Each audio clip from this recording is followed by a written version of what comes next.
fans, welcome to another edition of Boxing for Real. I'm your host, Don Omega. This is Iron Truth. Today we're doing our mailbag, so let's get to the questions. Okay. I was wondering what both of your lists look like for the top 10 heavyweights of all time. Is there a spot for Lewis, Tyson, or Holyfield? Thanks, Daniel. Daniel, okay, you got another question here too. First, the top 10 heavyweights list.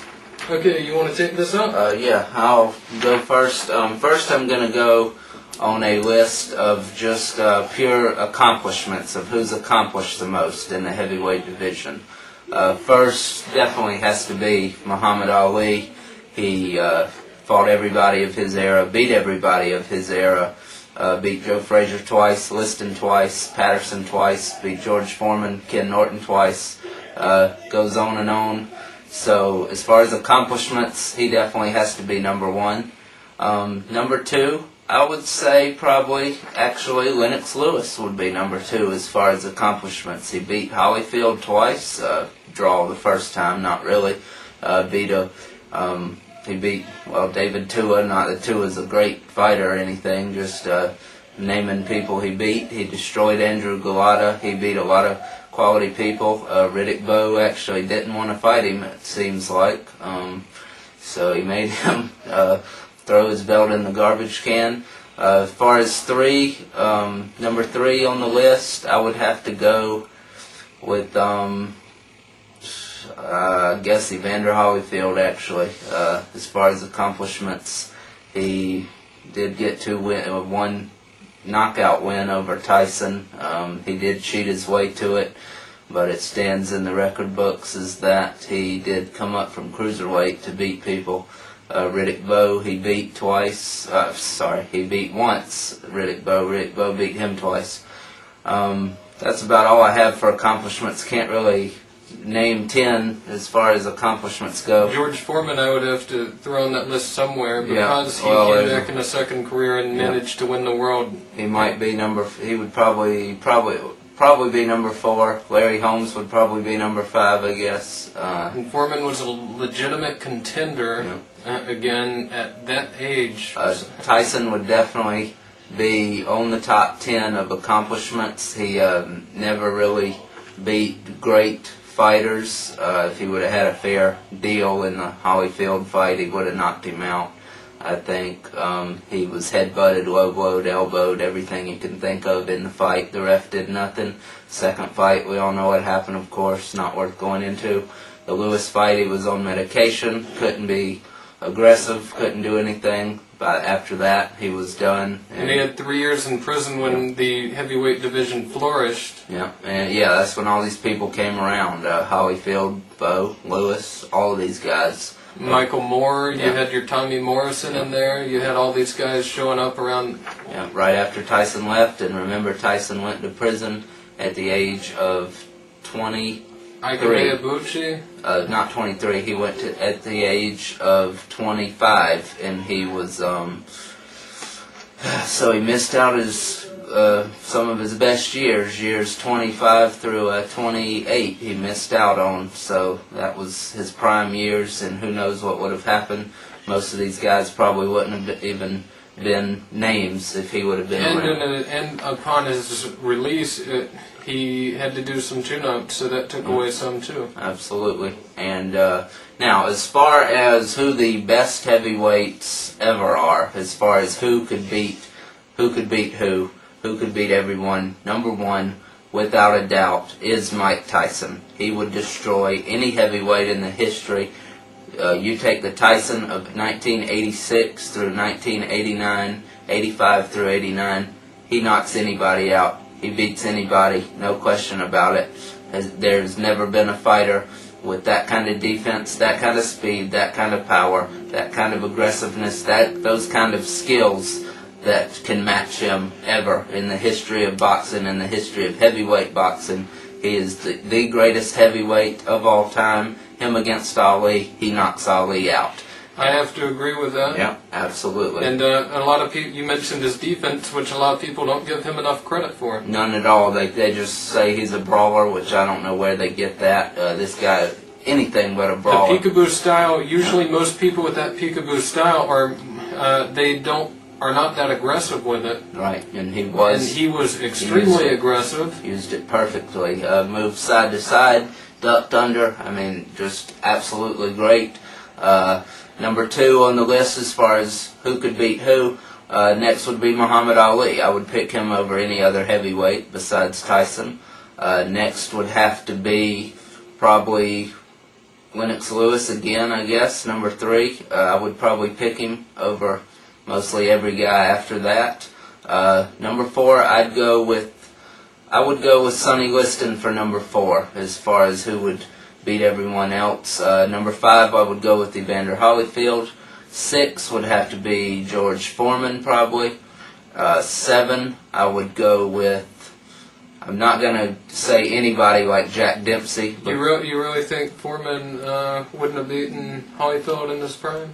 No, I do not. I think he would have out-taken Foreman. I think Holyfield would have beat him. He was Foreman did come forward a lot, but a lot of those punches were wild. A lot of power behind him, of course. They were very wild, no doubt. But I mean, I think he would have been enough because one thing, Holyfield was a smaller fighter coming up. He was smaller. I would pick Holyfield in an absolute back and forth war kind of fight. I don't think he could have lasted in a war too well against Foreman. He was lost strength. Okay, but anyway, going with I think I was at number 7. I was going to say that I will not. You won't see on my list people like Jack Dempsey, people from that era, because for one thing I haven't seen them. Another thing that I know that those kind of guys, they never even fought black fighters. They never even fought the top guys. They never even fought everybody there was. So how can you even say that they were great fighters? We never know. Maybe he would have beaten them if he would have fought. If he would have fought them, maybe he wouldn't have. We'll never know because he didn't, because of ridiculous racism, which some of that still goes on today. Not as much in boxing, of course, but look around you outside that. But anyway, so number 7, I would probably go with Floyd Patterson, actually, first guy ever to regain the title after losing it, to win it back from the person who took it from him, beat Ingemar Johansson. Don't know how he lost that fight in the first place in the first one. Came back, avenged his loss. Number 8, well, actually, Riddick Bowe belongs on there somewhere before that. I'm going to go back after before Holyfield, since he did beat him. I think a prime Riddick Bowe actually beats Lennox Lewis also, but he never fought him, so I don't know. I don't know why he didn't fight him. I think he could have beat Lewis, especially the skinny Lewis from that time. Maybe not the Lewis that ended his career. Maybe not the Lewis that finished up in 2003. But I think Bowe would have knocked Lewis out probably back when they were scheduled to fight. I have to say, Bowe, I have to take some credit away from Bowe simply because he did duck Lewis, and that's not a championship attitude to have. And he also lost he was losing legitimately twice to Andrew Galata somehow. He was. Don't know how that happened. But he did hold 2 wins over Holyfield. That's his main thing. So as far as that, I guess I'd have to place him before Holyfield on the list, because he did beat Holyfield. Anybody I mentioned after Holyfield, I think Bowe beats also. But I think we're up to number, 8 here? 8, okay. And it's getting... So that would push it down, though, so okay. You're right, yeah. So, anyway, I'd go with Floyd Patterson for number 8, I guess, because Bowe was in there somewhere in the middle. Okay. So, number 9, I would have to go with Joe Frazier. Did have a win over Muhammad Ali, so he was a very close fight. A lot of people think he won it. Clearly, I didn't think so.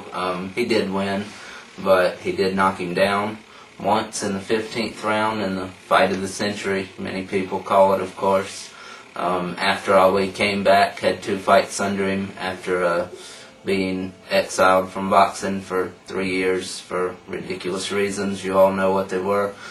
Number 10, Larry Holmes. I guess I'd have to go with Larry Holmes. Went 49-0 before losing to Michael Spinks. So that's my top 10. Twice. Lost to him twice. So that's my top 10. He rounds it out. So what do you think? I'm not very good at lists. after 3 or 4 people, I just get so flustered and thinking about, like, well, who goes here? Well, him because of this, and I don't like doing lists. My top 3 would be Tyson, Ali, Lewis, definitely. Okay. And Holyfield definitely belongs on the list, to answer your question, yeah. Yeah, all 3 of those guys are definitely on the list, definitely. So anyhow, we're going to move on to the next question. We took a while on that one, so anyhow, okay, your next question, Daniel. Hey, I enjoyed watching the show. I wondered what you think the future will hold for the top middleweights. Does Taylor move up in or have a rematch with Winky Wright? Who wins? Also, Arthur Abraham, Edison Miranda, will they become champions?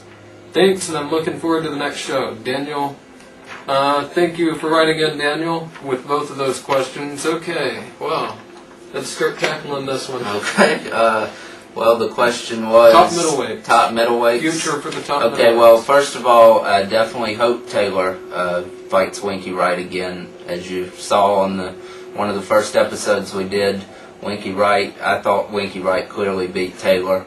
I thought Taylor won. Not as much as I picked him to win by, obviously. I expected him to shut him down worse than he did Trinidad. That didn't happen. Still thought Wright clearly won. I hope it's a rematch coming.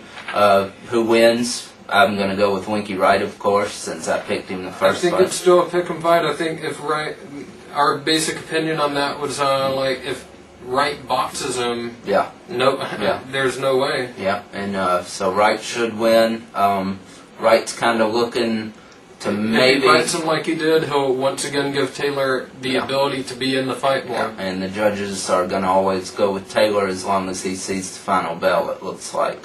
So, as far as... I don't think Taylor will move up to 168. Winky Wright is kind of flirting with that idea of moving up to 168 to fight Joe Calzaghe. He wants to avenge Lacey's loss. Those two are good friends. So if he does that, I'm fine with that. But I do want to see a rematch between Taylor and Wright.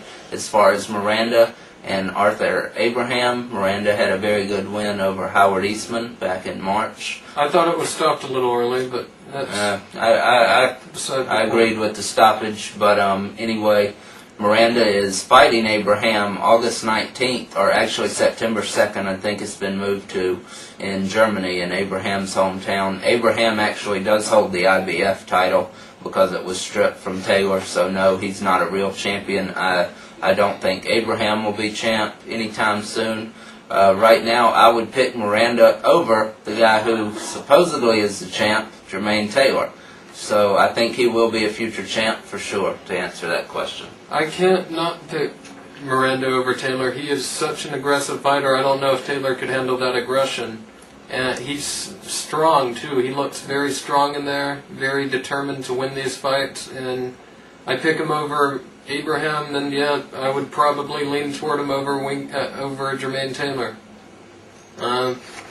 So also, what else did you... the become future... world champ? Possibly. Yeah. And the future especially if Winky Wright isn't around there. Yeah, the future of the middleweight division, I think he commented on, asked about. Andre Ward is the future of the middleweight division as far as up-and-coming prospects that aren't at that elite level yet. He would be the best guy to take over in a few years. Miranda will still be there. And who knows, some of these super middleweight guys could do like Jermaine Taylor did and drop down. Right. So someone like that could be in there, and that would throw in someone else in the equation, like maybe Darrell. Yeah, We'll just have to see. Yeah, so Darrell brothers, Curtis Stevens, Jadon Codrington, there's a lot of good people, good fighters from the 160 to 168 divisions, so anybody could wind up at either one of those divisions. Thanks for checking us out. Remember, you can always email your questions, boxingforreal@gmail.com. Check us out on the web at omegafights.com. And yeah, so thanks for watching. Bye.